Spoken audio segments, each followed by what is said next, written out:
जय हिंद साथियों, स्वागत है आपका self study classes with Sumit Jain YouTube channel और दोस्तों ऐप में। दोस्तों बहुत सारे स्टूडेंट को ऐप डाउनलोड नहीं करते बन रहा है या फिर कर भी लिया है तो कोर्स भी नहीं देख पा रहे हैं।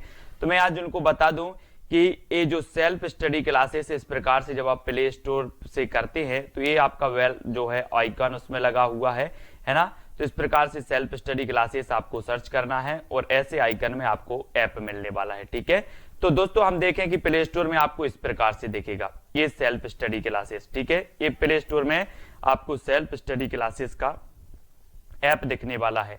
ठीक है, ये इमेज उसमें डली है, ये आइकन, ये लोगो उसमें डला है। ठीक है, अब दोस्तों इसको इंस्टॉल करना है, यहां से आप इंस्टॉल करेंगे। ठीक है, अब इंस्टॉल करेंगे तो वहां पर आपको नंबर मांगेगा, जीमेल नंबर मांगेगा, तो आपको ओटीपी आएगा, तो आप रजिस्टर करके आगे बढ़ेंगे। दोस्तों आज हम हिंदी साहित्य में पढ़ने वाले छायावाद की टॉप 20 रचनाएं। जी हाँ दोस्तों, आपको पता है कि 1918 से 1936 तक का जो काल माना जाता है वो छायावाद का काल माना जाता है और छायावाद के प्रवर्तक जयशंकर प्रसाद माने जाते हैं, जो कि ईलाचंद्र जोशी ने इन्हें माना है, जबकि रामचंद्र शुक्ल ने मुकुटधर पांडे को छायावाद का प्रवर्तक माना और सुमित्रा नंदन पंत को नंद दुलारी वाजपेयी ने छायावाद का प्रवर्तक माना। तो अलग अलग विद्वानों ने छायावाद का प्रवर्तक अलग अलग माना है। दोस्तों वही छायावाद के बारे में आज हम पढ़ने वाले हैं, वही छायावाद की रचनाओं के बारे में पढ़ने वाले। इसके पहले हमने आपको द्विवेदी योग है ना और भारतेंदु योग, रीतिकाल, भक्तिकाल आदि सभी रचनाएं याद करवा दी। दोस्तों अब आज आपकी बारी है कि दोस्तों आपको व्हाट्सएप ग्रुप से जुड़ना है। व्हाट्सएप ग्रुप से जुड़ने के लिए 9098609291 ये आप व्हाट्सएप ग्रुप में जुड़ सकते हैं दोस्तों, और आप ज्वाइन मेंबर चैनल के बन सकते हैं। ठीक है, ज्वाइन मेंबर बनने के लिए चैनल पर ज्वाइन बटन दिया है, ज्वाइन पर क्लिक करेंगे तो वहां पर 3 दोस्तों प्लान है। सबसे पहला प्लान है सिल्वर प्लान। सिल्वर प्लान में आपको 59 रुपये पे करना होगा। ठीक है, फिर है गोल्ड प्लान, 159 रुपये पे करना होगा। डायमंड प्लान जो कि दोस्तों आपको 299 रुपये करना होगा। 59 वाले सिल्वर प्लान में आपको दोस्तों क्या किया जाएगा, आपका कमेंट हाईलाइट होगा। ठीक है, आप लाइव स्ट्रीमिंग वाली वीडियो देख सकेंगे। ठीक है, गोल्ड प्लान में दोस्तों आपको और एक्स्ट्रा मिल जाएगा कि आपको इमोजी मिलेगा, लाइव स्ट्रीम मिलेगी, वॉलपेपर्स से संबंधित होंगे है ना। और दोस्तों डायमंड प्लान में आपको व्हाट्सएप ग्रुप में भी जोड़ दिया जाएगा और व्हाट्सएप ग्रुप में आपको स्टडी मटेरियल प्रेषित किया जाता है। ठीक है, जो भी हमारे चैनल पर पढ़ाया जाता है वो स्टडी मटेरियल आपको प्रेषित किया जाता है। आप डायमंड जो है प्लान चुनते हैं तो स्टडी मटेरियल यानी सोशल मीडिया से आप जुड़ जाते हैं। ठीक है, तो स्टार्ट करते हैं दोस्तों आज का ये वीडियो। सबसे पहले आपसे पूछा जाता है कामायनी महाकाव्य के रचनाकार कौन है। 4 विकल्प हैं, 2 सेकंड में आप अपने उत्तर का बताना है दोस्तों। और यहाँ पर चित्र में देखना दोस्तों, एक कामायनी रचना है और ये महाकाव्य है। और आपको पता है कि आप कामना करने जाते हो कहाँ पर, जयशंकर के प्रसाद, शंकर जी के पास जाते हो ना, भगवान मुझे परीक्षा पास करवा देना, तो क्या करने जाते हो, कामना करने जाते हो। तो कामायनी महाकाव्य किसका होगा, शंकर जी के पास जाते हो तो जयशंकर प्रसाद। ठीक है, और एक कामायनी दोस्तों आपको ये आपको रचना दिख रहा है, ये रचना है, ये बुक है और ये जयशंकर प्रसाद जी की है। ठीक है, और ये महाकाव्य है, कितने सर्गों का महाकाव्य है, 15 सर्गों का महाकाव्य है दोस्तों, और 1935 में ये प्रकाशित हुआ था। ठीक है, तो याद रख लेना, छायावाद का श्रेष्ठ महाकाव्य माना जाता है। लोकायतन महाकाव्य के रचनाकार कौन है दोस्तों। 4 विकल्प हैं दोस्तों, महाकाव्य, लोकायतन और कामायनी, ये दोनों ही छायावाद के महाकाव्य हैं और आपको बताना है 2 सेकंड में। और इसकी जो ट्रैक है दोस्तों, लोक में सुमित्रा आए हैं, लोक में सुमित्रा आए हैं, तो लोक में तो लोकायतन और सुमित्रा आए हैं तो सुमित्रा नंदन पंत। ये सुमित्रा नंदन पंत का महाकाव्य माना जाता है दोस्तों लोकायतन। ठीक है, यानी बी नंबर आपका सही हो जाएगा। आपको ट्रिक याद रखनी है, लोक में सुमित्रा आए हैं, लोक से लोकायतन और सुमित्रा से सुमित्रा नंदन पंत। ठीक है, पल्लव के रचनाकार कौन है दोस्तों। 4 विकल्प हैं, जब तक मैं आपको बता दूं कि जो पल्लव है इसे छायावाद का घोषणा पत्र, छायावाद का मैनिफेस्टो कहा जाता है। पंत जी की प्रसिद्धि का आधार भी कौन सा है, पल्लव ग्रंथ है। और ये किसकी है, पंत जी की है, सुमित्रा नंदन पंत। और इन्हें प्रकृति का चेतेरा कवि भी कहा जाता है ना, प्रकृति का सुकुमार कवि, प्रकृति का चेतेरा कवि। और दोस्तों सुमित्रा से पल्लव पड़ा है। आप बोलते ना कि किससे पाला पड़ गया यार, वही है, सुमित्रा से पाला पड़ा है, सुमित्रा से पल्लव पड़ा है। ठीक है, तो सुमित्रा से पल्लव पड़ा तो सुमित्रा नंदन पंत की रचना हो जाएगी पल्लव। तुलसीदास के रचनाकार कौन है?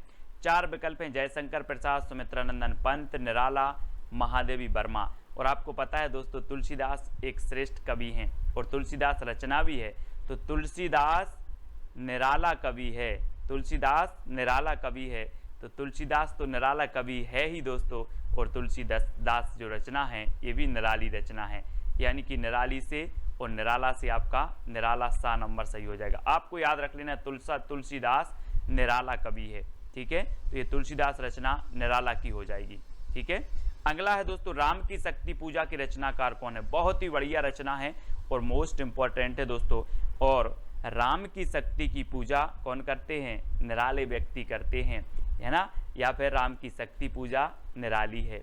राम की शक्ति पूजा निराली है, राम की शक्ति पूजा निराले व्यक्ति करते हैं, तो राम की शक्ति पूजा के रचनाकार कौन होंगे? कौन होंगे? निराला, यानी कि जो सा नंबर है वो आपका बिल्कुल सही हो जाएगा। यामा के रचनाकार कौन है दोस्तों? यामा, जैसे कि 1982 में ज्ञानपीठ पुरस्कार मिला था दोस्तों, और आपको पता है कि आप बोलते ना या माँ बोलते किसे? महादेवी को, महादेवी को माँ बोलते हैं, तो ये यामा भी रचना किसकी हो जाएगी? महादेवी वर्मा की हो जाएगी। ठीक है, याद रख लेना। छायावाद की श्रेष्ठ कवित्री हैं दोस्तों, इन्हें आधुनिक मीरा भी कहा जाता है ना। आधुनिक मीरा किसे कहा जाता है? तो महादेवी वर्मा को, है ना। और चित्ररेखा के रचनाकार कौन है? 4 विकल्प हैं, 2 सेकंड है दोस्तों आपके, और आपको बताना है, और आपका बिल्कुल यहाँ पर सही हो जाएगा। चित्ररेखा ए राम कुमार वर्मा, यानी कि जो सा नंबर है वो बिल्कुल सही हो जाएगा। दोस्तों आपको पता है राम कुमार का चित्र रेखा ने देखा, चित्र रेखा, तो राम कुमार का चित्र रेखा ने देखा, ये आपकी ट्रिक है। तो चित्र रेखा, है ना, चित्र रेखा ने देखा किसका? राम कुमार का। तो चित्ररेखा के रचनाकार कौन होंगे? राम कुमार वर्मा। अब याद रख लेना आप कैसे याद रखोगे? राम कुमार का चित्र रेखा ने देखा, तो चित्ररेखा राम कुमार वर्मा की रचना हो जाएगी। ठीक है, अगला है निहार, रश्मि, नीरजा, सांदगीत और दीपशिखा के रचनाकार कौन है? 4 विकल्प आपके पास, जयशंकर प्रसाद, सुमित्रा नंदन पंत, राम कुमार वर्मा, महादेवी वर्मा। इनमें से 2 सेकंड में आपको बताना है कि निहार, रश्मि, नीरजा, है ना, सांदगीत और दीपशिखा। और आपको पता है दोस्तों कि ये पूरी ही रचनाएं किसकी हैं? महादेवी वर्मा की हैं। महादेवी वर्मा, यानी कि 4 नंबर आपका बिल्कुल सही हो जाएगा। अब यहाँ पर देखो दोस्तों, सबसे पहले क्या होता है प्रभात में? सबसे पहले जब हमारा सुबह होता है, प्रभात होता है, तब निहार आता है। निहार यानी कि ओस आता है कि सुबह सुबह की नहीं, ओस आता है, तो निहार आता है, निहार। ठीक है, फिर क्या आती है? रश्मि, यानी कि सूरज की ज्योति आती हैं, तो रश्मि आती है। ठीक है, फिर रश्मि आती है, और फिर दोस्तों नीरजा खिलती है, यानी कि जो है कमल खिलता है ना, कमल खिलता है, तो नीरजा खिलता है। ठीक है, फिर सांदगीत, फिर सांदगीत में हम क्या करते हैं? सांदगीत की बेला आती है, शाम को सांदगीत की बेला आती है, और उसके बाद हम महादेवी को क्या जलाते हैं? दीपशिखा जलाई जाती है, महादेवी को दीपशिखा जलाई जाती है। तो अब याद रख लेना, आप थोड़ा सा अपना मुंह ऊपर करो और देखो कि सबसे पहले प्रभात आता है ना, प्रभात आता है, फिर दोस्तों रश्मि आती है ना, फिर रश्मि आती है, फिर नीरजा खिलता है, फिर सांदगीत गाते हैं, सांदगीत की बेला आती है, और फिर महादेवी के सामने हम दीपशिखा जलाते हैं। तो ये चारों ही रचनाएं जो हो जाएंगी, 5 रचनाएं किसकी होंगी? महादेवी वर्मा की। ठीक है, इस प्रकार से याद रखेंगे। और अगला देखो दोस्तों, नए पत्ते की रचनाकार कौन है? जयशंकर प्रसाद, सुमित्रा नंदन पंत, निराला, महादेवी वर्मा। कौन है? ये सारी की सारी रचनाएं, ये सारी की सारी जो PDF स्टडी मटेरियल है दोस्तों, वो ज्वाइन मेंबर को ज्वाइन व्हाट्सएप ग्रुप में मिल पाएंगे। ठीक है, नए पत्ते के रचनाकार कौन है? और आपको पता है दोस्तों, ये नए पत्ते, है ना, ये किसकी रचना है? सूर्यकांत त्रिपाठी, निराला। और आपने पेड़ में देखे होंगे जब नए पत्ते आते हैं तो बिल्कुल निराले पत्ते होते हैं। कैसे होते हैं? निराले होते हैं, नए पत्ते निराले होते हैं। तो नए पत्ते के रचनाकार कौन होंगे? निराला जी। ठीक है, अगला है निर्माल्य एक तारा के रचनाकार कौन है? 4 विकल्प हैं, बहुत ही बढ़िया प्रश्न है। और दोस्तों आपको पता है कि निर्मल एक तारा का वियोगी है, निर्मल एक तारा का वियोगी है, तो निर्मल से निर्माल, एक तारा से एक तारा का वियोगी है, सो मोहनलाल महतो वियोगी। ये वियोगी की रचनाएं हैं कौन सी? निर्मल और एक तारा। कैसे याद किया? आपको ट्रिक दी कि निर्मल एक तारा का वियोगी है, निर्मल एक तारा का वियोगी है, तो निर्मल और एक तारा के रचनाकार कौन होंगे? मोहनलाल महतो वियोगी। ठीक है।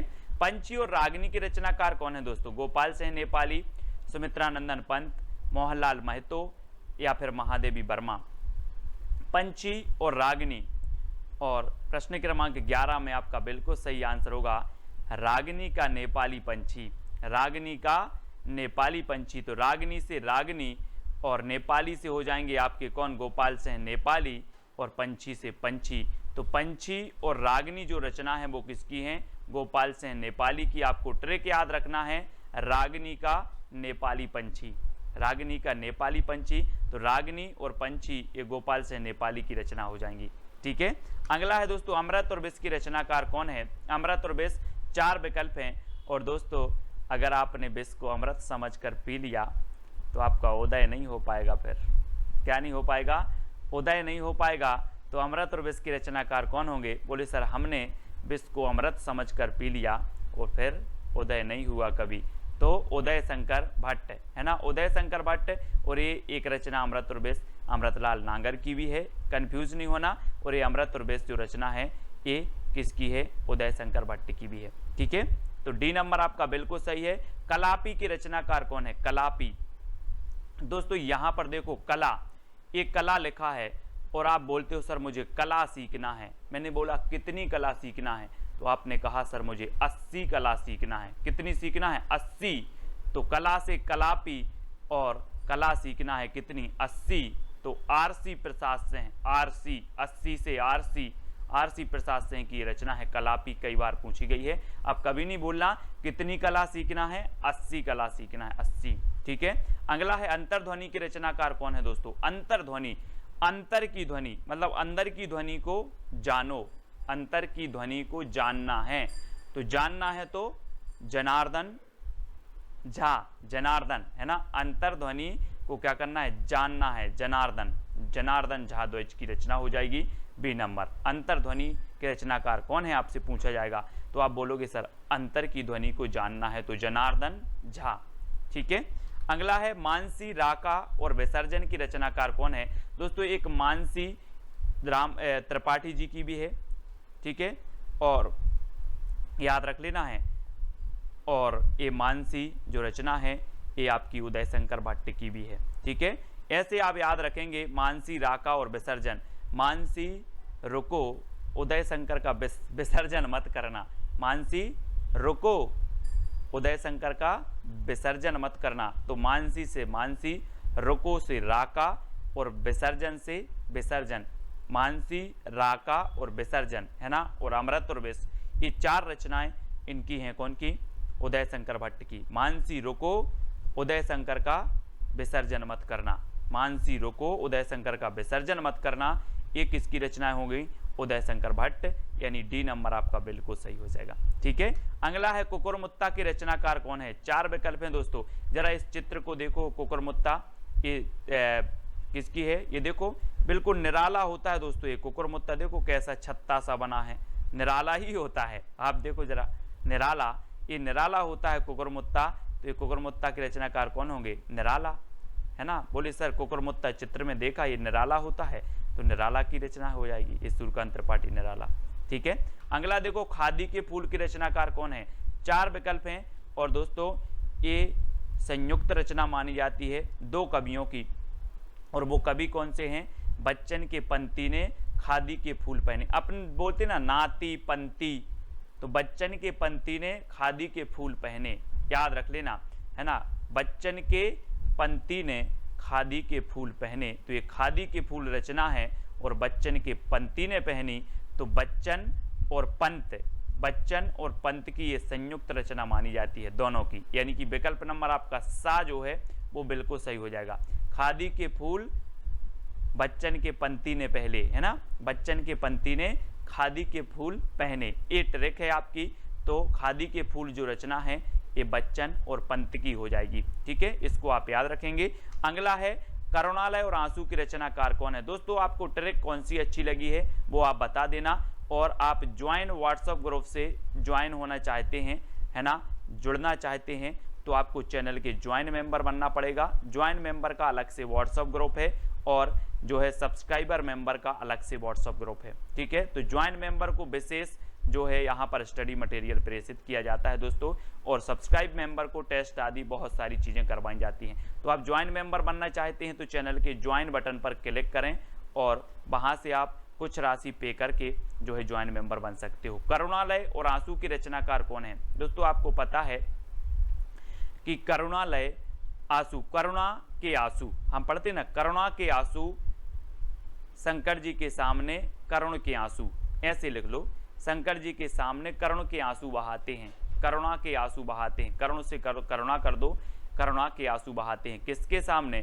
शंकर जी के सामने। तो शंकर जी यानी कि जयशंकर प्रसाद। वैसे तो करुणालय और आंसू सभी को पता होगा, लेकिन याद रख ले कि जो है शंकर जी के सामने करुणा के आंसू बहाते हैं, करुणा के आंसू, तो करुणालय और आंसू। ठीक है, इस प्रकार से कामायनी इनकी हम रचना पढ़ चुके हैं। ठीक है, करुणालय भी है, आंसू भी है, झरना भी है, और वसी एक इनकी रचना भी है। ठीक है, तो इनको भी आपको याद रखेंगे। और यहाँ पर शंकर जी के सामने करुणा के आंसू बहाते हैं। लहर, झरना और उर्वशी की रचनाकार कौन है दोस्तों।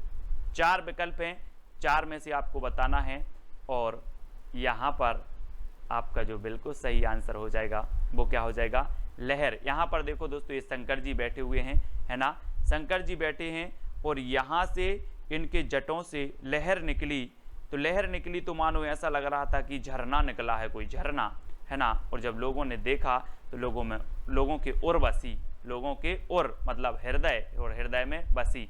तो ऐसी लहर निकली कि झरना लग रहा था, और जब झरना लोगों ने देखा तो लोगों के उर बसी। तो कहाँ से, शंकर जी की जटाओं से। आप बोलते ना कि गंगा निकली है। तो लहर, झरना और उर्वशी के रचनाकार कौन होंगे, जयशंकर प्रसाद। ठीक है, शंकर जी का नाम आ रहा है तो यहाँ भी शंकर, जयशंकर प्रसाद। ठीक है, तो ये 7 नंबर आपका बिल्कुल सही हो जाएगा। अब दोस्तों आपकी चैलेंज प्रश्न की बारी है। आपको बताना है कला और बूढ़ा चांद की रचनाकार कौन है। कला और बूढ़ा चांद मैत्री शरण गुप्त, है ना, जगन्नाथ दास रत्नाकर, पंत या फिर जयशंकर प्रसाद, ये आपको बताना है। और साथ ही बताना है कि इसको साहित्य अकादमी पुरस्कार कब मिला है। ठीक है, मैत्री शरण गुप्त की एक रचना भी आपको लिखनी है, जगन्नाथ दास रत्नाकर की एक रचना भी लिखना है, पंत की एक रचना लिखना है, और जयशंकर प्रसाद की भी एक रचना लिखना है। और साथ ही कला और बूढ़ा चांद एक किसकी रचना है, इसे साहित्य अकादमी पुरस्कार कब मिला, ये सभी लोग कमेंट में लिखेंगे। मैं सभी के कमेंट देखता हूं। और सुबह रोज 9:30 बजे आपकी क्लास होती है दोस्तों। बहुत सारे स्टूडेंट को ऐप डाउनलोड नहीं करते बन रहा है, या फिर कर भी लिया है तो कोर्स भी नहीं देख पा रहे हैं। तो मैं आज उनको बता दूं कि ये जो सेल्फ स्टडी क्लासेस इस प्रकार से जब आप प्ले स्टोर से करते हैं तो ये आपका जो है आइकन उसमें लगा हुआ है ना। तो इस प्रकार से सेल्फ स्टडी क्लासेस आपको सर्च करना है और ऐसे आइकन में आपको ऐप मिलने वाला है। ठीक है, तो दोस्तों हम देखें कि प्ले स्टोर में आपको इस प्रकार से दिखेगा ये सेल्फ स्टडी क्लासेस। ठीक है, ये प्ले स्टोर में आपको सेल्फ स्टडी क्लासेस का ऐप दिखने वाला है। ठीक है, ये इमेज उसमें डली है, ये आइकन, ये लोगो उसमें डला है। ठीक है, अब दोस्तों इसको इंस्टॉल करना है, यहां से आप इंस्टॉल करेंगे। ठीक है, अब इंस्टॉल करेंगे तो वहां पर आपको नंबर मांगेगा, जीमेल नंबर मांगेगा, तो आपको ओटीपी आएगा, तो आप रजिस्टर करके आगे बढ़ेंगे।